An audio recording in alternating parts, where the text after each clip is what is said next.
Something magical happened earlier this week where Andrew and I, socially distanced, outside, tested up, had a pint together. It was like the old world, Andrew. I don't know how to describe it. Magical. Magical even doesn't describe it, Tom. It was a wonderful, beautiful thing. It was a lovely time, and here's to many more outdoor drinks, and who knows, maybe indoor drinks in about 20 years' time. What a dream! Anyway, enough of that. Here is your wrestling news. Daniel Bryan is unhappy with his WrestleMania 37 match and could be leaving WWE soon. We have an update on EC3, who has been hospitalized this week. And could a Saudi Arabia return for the WWE be coming soon? We'll talk about that in a bit. Daniel Bryan, Edge, and Romulus Reigns had the show-stealing match from WrestleMania Nights 1 and 2. As the main event match, it was always going to steal the show, but it was a phenomenal encounter. But it's not one that Daniel Bryan looks back on particularly fondly. In fact, going into the match, Daniel Bryan was lobbying to get himself taken out of it. He was talking to BT Sport about this. He said, quote, "I kept trying to get out of it. It was such a strong main event with just the two of them. Daniel Bryan wanted nothing to do with it." He's gone into detail about how he felt about the match itself, hasn't he, Andrew? He has, yeah. So on the match itself, he says, "It was really bizarre. It's taken me time to fully process what the experience was like because it wasn't like a normal thing. I felt very out of body in it. When I'm wrestling, I feel everything and I feel like I'm enjoying it. This was weird. I was out there and it felt like I was detached. It was so strange that before the match started, I got this strange feeling like, oh no, is this what it's like before you die? Am I going to die? Well, okay. I don't know why or how it happened, but it was unlike anything I've ever felt wrestling." Ooh, he goes on to say, as well, Tom, "I haven't watched the WrestleMania 37 match back yet. I don't know if watching it back would help figure out why I'm so detached. Maybe it was a sign that it's time to let go of being a full-time wrestler. The odd detachment, I was like, whoa. Like I said, I'm either going to die," laughs, thank God, "or maybe it's a sign that this isn't it and it isn't the same type of fulfillment that it was before. I've been trying to meditate on it and talk to my friends that I'm close with, like, what is that?" Ooh. Are you old enough to remember Jerry Jackson, Andrew?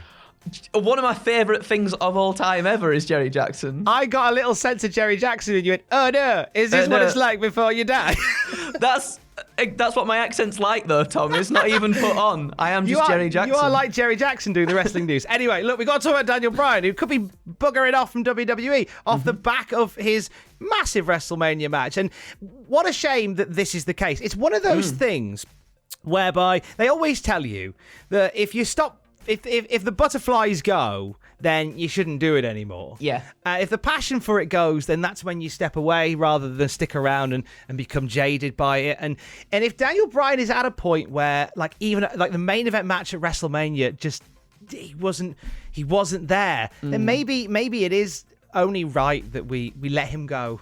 We let him out into pasture to go and frolic for the rest of his days. Exactly. I mean, I think for someone as passionate about wrestling as Daniel Bryan as well, obviously coming back from a career-ending injury at that point and stuff, and for all his incredible matches in Ring of Honor and everything, it seems like it's a big deal. It seems like a big deal for Daniel Bryan himself to be like, maybe this is time to stop and step back now. So, yeah. And he can do so after coming back and doing it on his terms. You know, it was so heartbreaking when he stepped away from WWE back in the day, and it was if his last big match is the main event of WrestleMania, then that's a good way to wrap up a Hall of Fame career.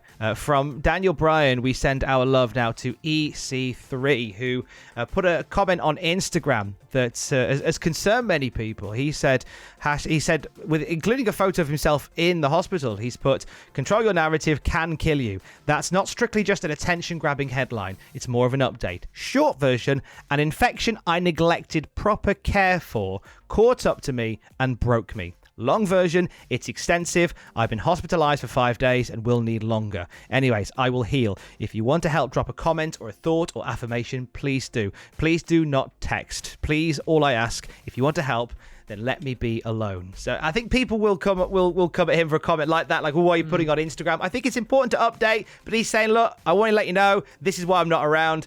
I'm gutted for EC3 because a guy who joined Ring of Honor and is, if you watch one match from the Ring of Honor anniversary show, EC3 doing some amazing work with Briscoe in a match which was born out of a respect or lack thereof. Like, EC3 just really molds into that Ring of Honor style. I was excited to see what he will do, and I do hope to see him back. Are we a fan of EC3, Andrew? We are, and I think now more so than ever, because as you were saying, the stuff he's done with Jay Briscoe has been fantastic, and I think he finally looks like, not that he didn't before, but I think he's found the thing that makes him special. I think he looks like a star now. He looks incredible, and I like this whole gimmick thing that he's got going on now as well. Like this whole narrative thing. I think it's really cool. EC3 returning to control his narrative soon, a narrative that Charlie Haas has spoken about within WWE. He was in a conversation with Wrestling Inc.,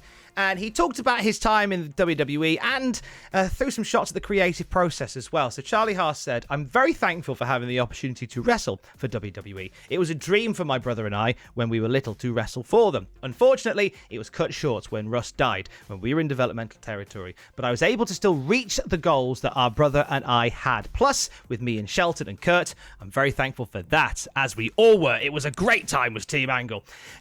Charlie Haas goes on to talk about SWE Fury, which is his current home promotion. He says, there's a lot less pressure in SWE. They actually let me wrestle the way I want to wrestle. They let me cut my own promos. They don't give me a piece of paper to write what to say. We just want you to get this. Okay, I want to say it the way I want to. That's fine. Just do it. Just get it over. I go out and I'm not feeling like you didn't work the arm good enough, or the leg or your kick looked terrible. They never build you up in WWE when you're up there. They just keep picking on you, and picking on you, and picking on you. You're just like, man, did I really suck? Maybe I do. Reflecting more on his time in WWE, Charlie Haas said, quote, Shelton and I would get in the ring first before the shows. We'd be there all day working out with Arn Anderson, and we'd stay late. You would put in the hard work. Man, that doesn't pay off. The tag team did. When they split us up after that, it really didn't. Charlie Haas, not massive fan of the process with WWE, and we've heard this many times before, haven't we, Andrew? We have, yeah. It just seems to be, unfortunately, a thing for a lot of talented wrestlers as well. A lot of people that sort of either get lost in the mid-card, or people that just get lost on dark matches and things like that. And Charlie Haas was one of those guys. I think he was an incredibly talented person. I kind of always think about someone like Dean Malenko, like just a really good technical wrestler, just really, really just incredible at what they do, and WWE just not knowing how to utilize that kind of style and that kind of technique, and just sort of putting them in the background a little bit, which is such a shame. We see it every year when these releases roll around, these really talented people that don't sort of fall into line with what WWE can get over. And if they were able to broaden the horizons a little bit, you could see more magic from people. But I'm glad that Charlie Haas is doing good stuff at SWE. Fury TV, you can watch on their on-demand service right now and see what Charlie Haas and co are up to there. It's fortunate that with Charlie Haas, he was part of a company that just likes to have a lot of bodies around. Yeah. A lot of bodies that maybe they could use in a greatest Royal Rumble from the Kingdom of Saudi Arabia. This is our final story of the video. So we have an update on Saudi Arabia, don't we, Andrew? We do, yeah. So WrestleVotes have said 2 WWE sources indicate that an event in Saudi Arabia prior to the end of 2021 is very much on the table. Oh, we're going back to the kingdom, So this comes back to the deal that WWE signed with the Saudi General Sports Authority in 2018. There was an agreement that WWE would go over twice every year for 10 years. Now, last year, the world caught fire. We just squeezed the one in at the start of the year. So apparently that deal has they're not fussy about the fact that the world caught fire, so you're not coming over. We're all right with that. But that's set to pick up again. They're set to be back there later this year. We were chatting about this in the work chat, and I don't think there's such thing as bad PR with WWE. You know, to have a set of clanging bollocks that can that can sack off some really great wrestlers in the same week as going, we've had a record year and we're going back to Saudi Arabia. Like, yeah. There's absolutely no fear of bad PR from WWE, is there? There really isn't. I guess their thing is just any PR is good PR, I guess, in their eyes. And I mean, it's proven sort of, unfortunately, time and time again, because what do? We still keep going back to watch it anyway. So, but I guess this makes sense for them because everything that they seem to have done in Saudi Arabia has made them a lot of money. A lot of people have viewed these things. And yeah, it just makes sense, I guess. If they are looking to go, it will probably be around October time. No official announcement has come from WWE at this point, I hasten to add. But they were looking to go around October time. That's sort of the time when the weather's a bit cooler, and they kind of time their schedule so they go early in the year, late in the year. And what that will mean is, all being well, WWE will be back touring, touring nationally by that point. And because they're looking, I think what we can glean from what we've heard, again, nothing said from WWE, they want to get back on the road around SummerSlam time. Which is fine, because as much as there's no issue with PR, I do believe that if the next show in front of live crowds isn't a show in America and is in Saudi Arabia, I think there will be a slight PR issue there. But again, not that they're bothered. I don't think they're bothered. No doubt expect us to do, all being well, if we can be together, or if we can't all be together by that point, and Adam certainly will be there. I think another live stream for Amnesty International. Every year we do it for the Saudi Arabia shows. We're dead proud of raising money for Amnesty when we do that. But we'll talk more about that way down the road. Andrew, it was lovely to see you in person this week. Yeah, and you too, Tom. It was lovely. It was really nice. Let's hope we can do it again before we do our show in Saudi Arabia. Fingers crossed. Stay safe. Love you. Bye.